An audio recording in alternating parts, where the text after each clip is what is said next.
Salam, peace be upon you. My name is Muhammad Laik Siddiqui, the father of Holophase, Part 45, Exhaustiveness Theorem, Strong Uniqueness. Where we just came from, Part 44. We seal the metaphysical necessity. Phi is unavoidable. Any attempt to conceive reality without Phi uses Phi to do the conceiving. Questioning Phi uses Phi. The why Phi ladder loops back into the act of asking. Where we are now, Part 45. Now we go one step tighter. Not only is Phi unavoidable to think, Phi is the only coherent ground for public science. Any proposal that claims to be deeper than Phi must fall into one of two failure modes. 1. It smuggles Phi back in, circularity. 2. It avoids Phi and becomes operationally mute, no public testability. That is the exhaustiveness theorem. All rival foundations exhaust themselves into these two outcomes. There is no third door. The formal mathematical works behind these concepts can be found on Zenodo by searching for Holophase. Imagine you are asked to build the first laboratory in existence. Not a fancy lab with glass walls and polished metal. I mean the very first place where knowledge can become public, where a claim can be made so that another observer, far away, unrelated, skeptical, can check it. You are not allowed to assume time, space, matter, energy, laws, constants, or units. Those arrive later. Right now, you have only the silent ground we have been walking on. Undifferentiated phi, pure capacity for distinction, relational only meaning, no intrinsic scales, no hidden knobs, and the possibility of closure.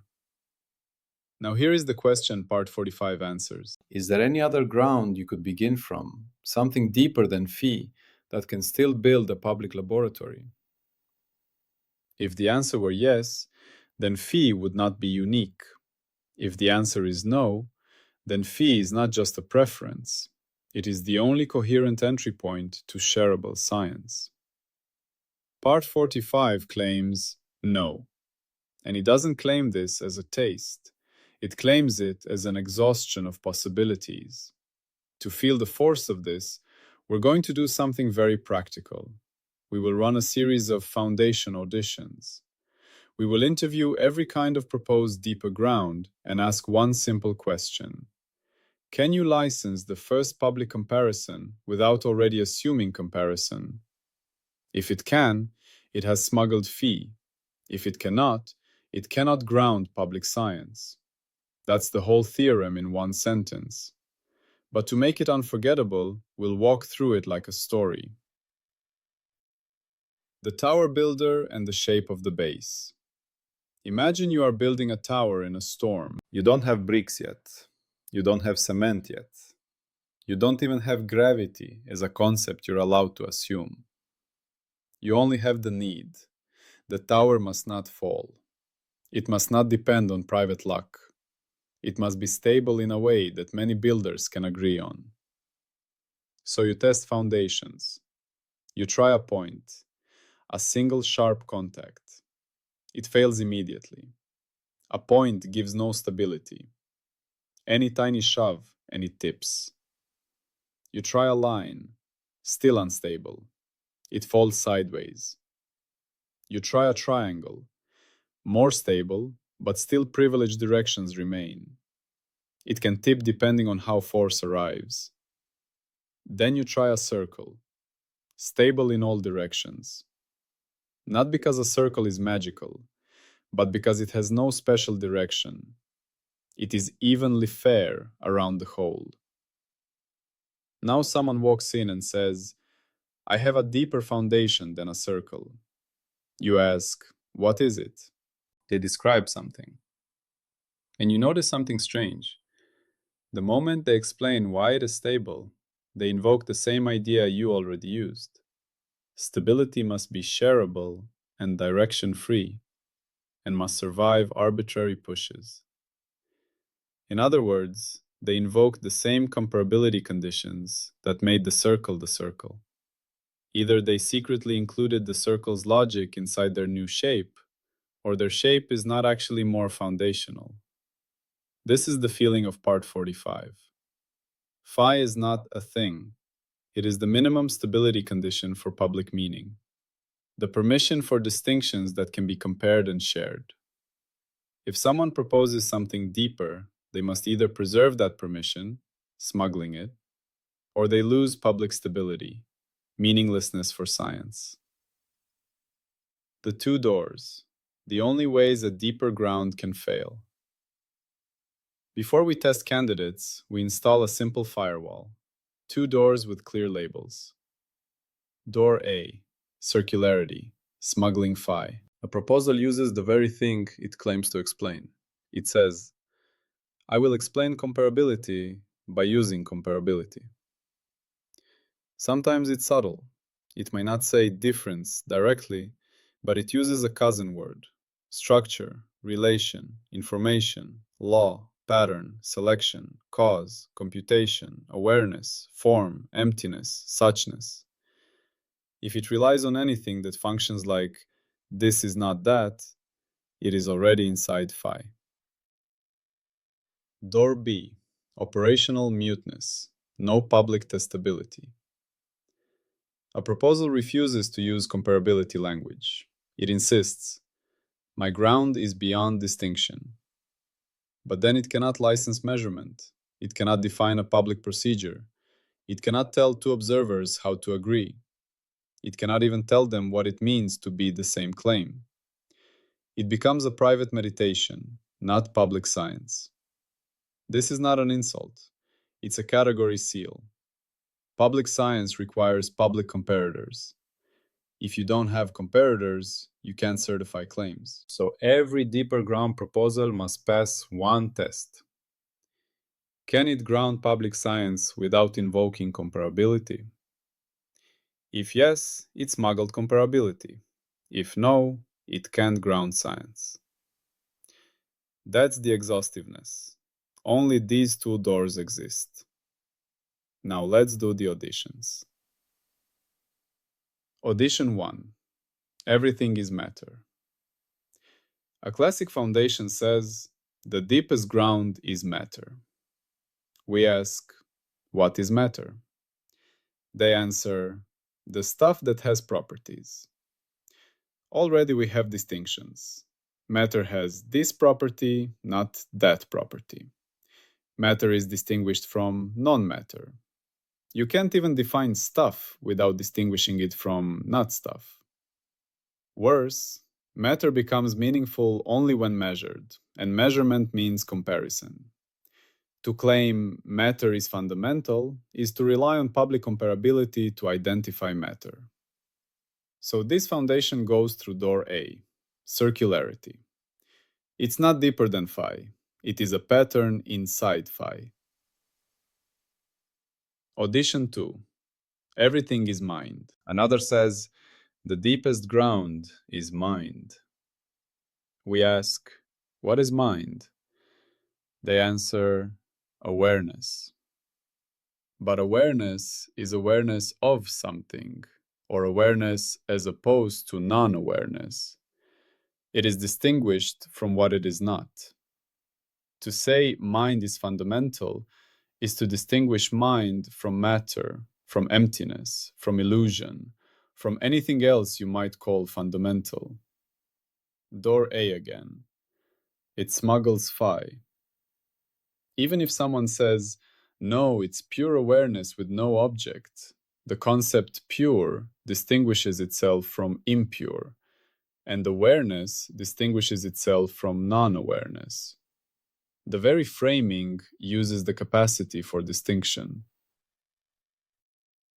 Audition 3. Everything is information. This one is modern and seductive. Reality is information. We ask, what is information?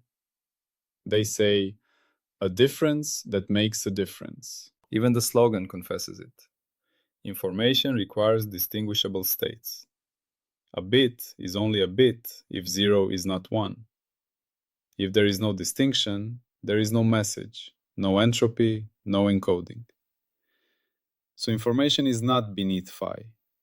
Information is an expression of phi once distinctions become stable enough to count. Dore again. Audition 4. Everything is mathematics. Another says, the deepest ground is mathematics. We ask, what is mathematics?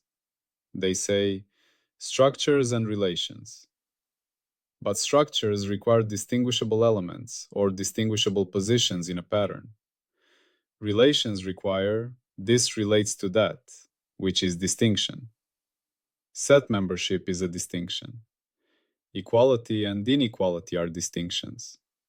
Even the simplest counting already presupposes comparability. So mathematics too lives inside phi as a descriptive language of stable patterns. Dore again. Audition 5. Everything is law.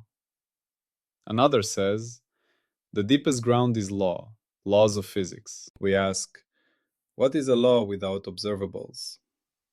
They pause. A law is only a law if it constrains distinctions in a way that can be tested.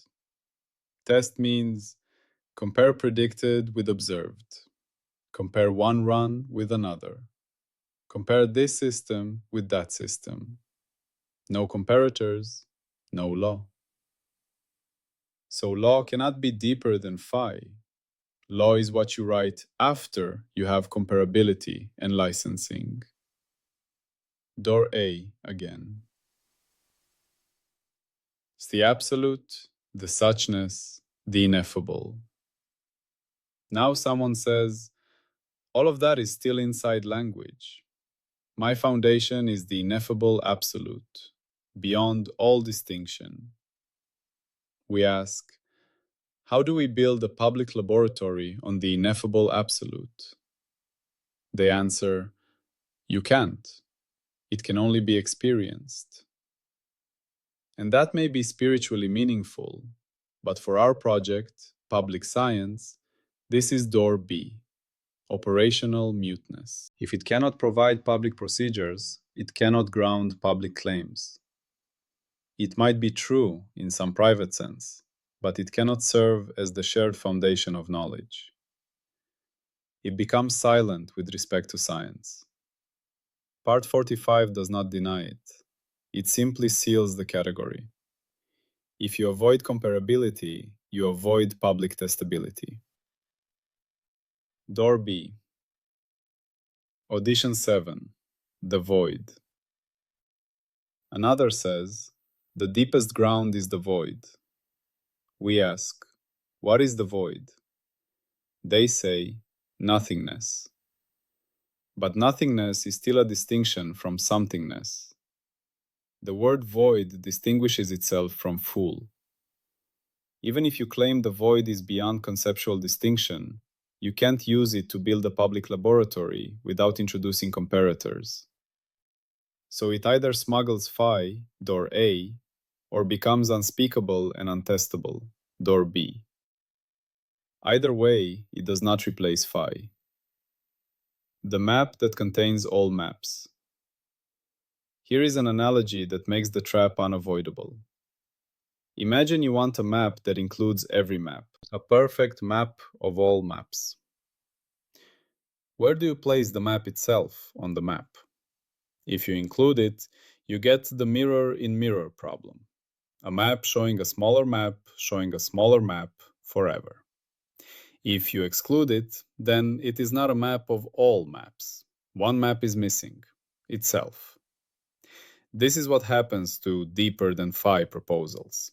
If they are speakable, they are describable using distinctions, which means they are already in phi. They include themselves in the space of what can be compared, door A. If they refuse to be speakable, they evade the regress by going silent, door B. Phi avoids this trap by not being a map. Phi is the possibility of mapping, the permission layer that makes public representation possible at all. So you can't go behind mapping possibility and still expect to do mapping. The mirror test, a single question that exposes every pretender. Now we install a compact firewall test. You can apply it to any new theory, any mystical claim, any philosophical foundation, any final theory of everything.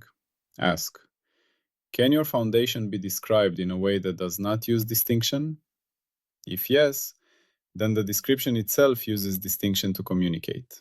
It is within phi, not beneath it. Door A. If no, then it cannot be publicly communicated or tested.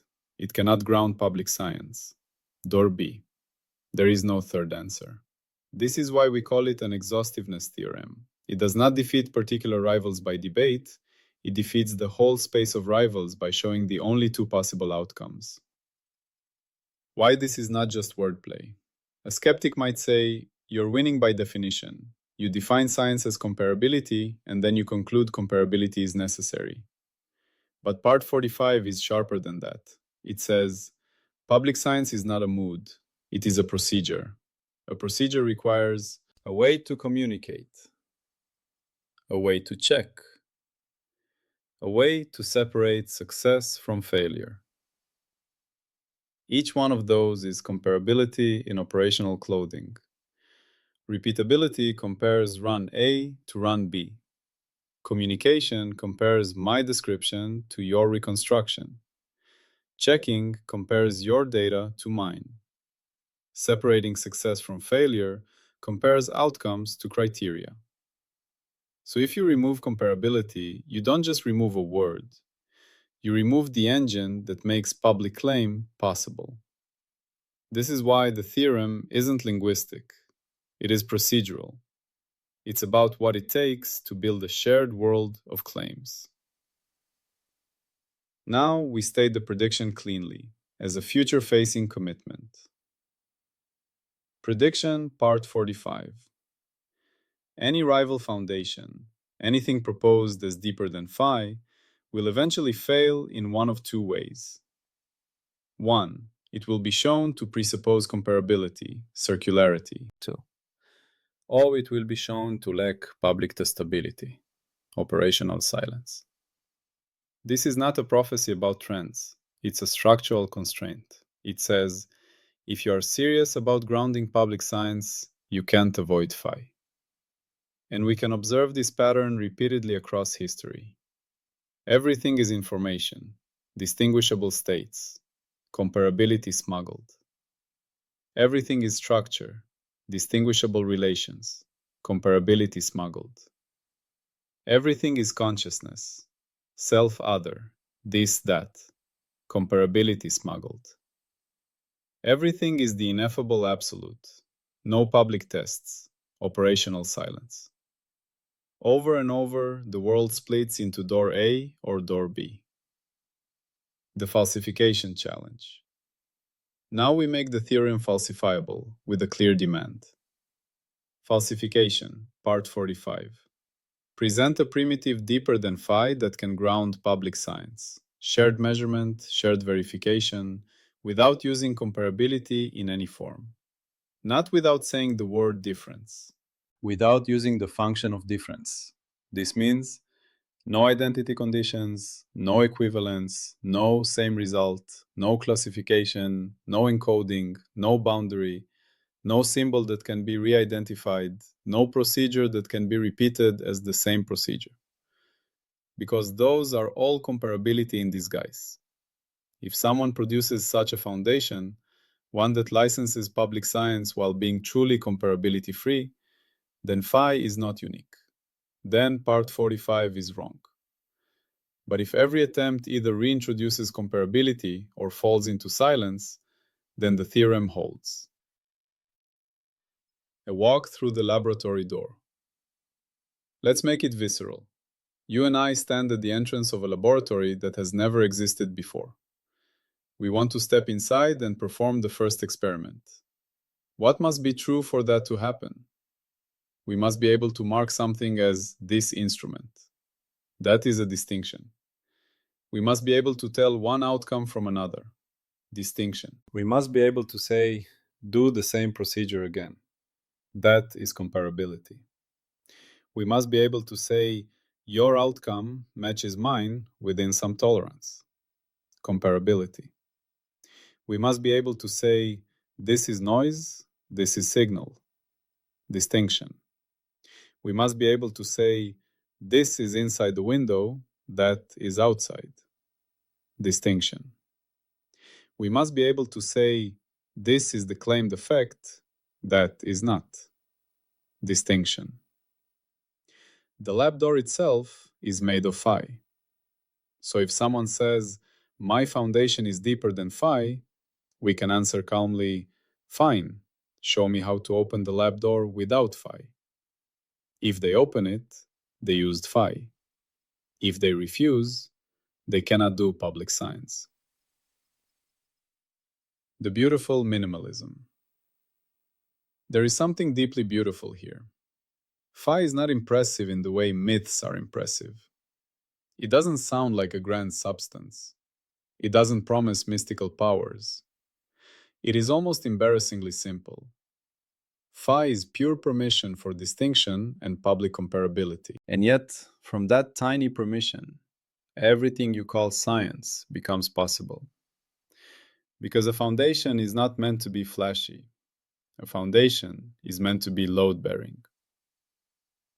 The exhaustiveness theorem is saying, if you want a foundation that can carry a public world, a world where truths are shareable, where measurements can be checked, where claims can be falsified, then phi is not one option among many.